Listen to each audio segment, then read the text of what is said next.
যখন যুগের পর যুগ মানুষ পৃথিবীর বাইরে জীবনের খোঁজে মহাকাশের গভীরে অনুসন্ধান চালিয়ে যাচ্ছে, মঙ্গল, শুক্র, চাঁদ কিংবা দূরবর্তী গ্যালাক্সি পর্যন্ত, তখনই যুক্তরাষ্ট্রের বিখ্যাত বিজ্ঞানী এলিট সিলভার এক অভাবনীয় মন্তব্য করে বিশ্বকে নাড়িয়ে দেন।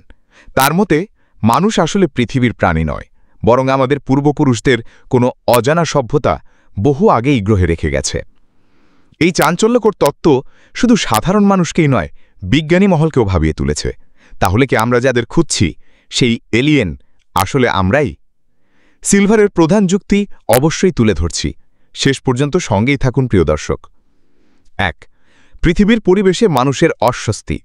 সূর্যের আলোতে অতিরিক্ত সংবেদনশীলতা, অর্থাৎ সহজেই সানবার্ন হওয়া, অনেক প্রাকৃতিক খাদ্য ও পানি সরাসরি গ্রহণ করতে না পারা, টিকে থাকতে পোশাক, চিকিৎসা ও জটিল আবাসনের প্রয়োজন। ২. মানুষের জন্ম ও শারীরিক গঠন। জন্ম প্রক্রিয়া অন্যান্য প্রাণীর তুলনায় জটিল এবং ঝুঁকিপূর্ণ। মেরুদণ্ডের ব্যথা ও শারীরিক সমস্যাগুলো ইঙ্গিত দেয় মানুষ হয়তো নিম্ন মাধ্যাকর্ষণ পরিবেশ থেকে এসেছে। ৩. ডিএনএতে অদ্ভুত সংকেত।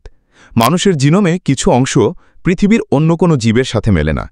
কিছু জিন প্রাকৃতিক বিবর্তনের বাইরে বলে মনে হয়, যা সিলভারের মতে মানুষের বহিরাগত উৎসের সম্ভাবনা জোরালো করে।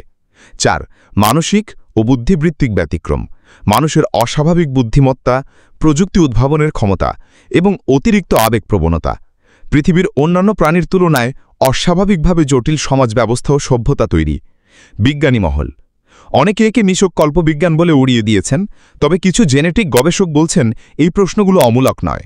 সাধারণ মানুষ কেউ একে রোমাঞ্চকর মনে করছেন, কেউ আবার ষড়যন্ত্র তত্ত্ব হিসেবে দেখছেন, তবে সবার মধ্যেই কৌতূহল বাড়ছে।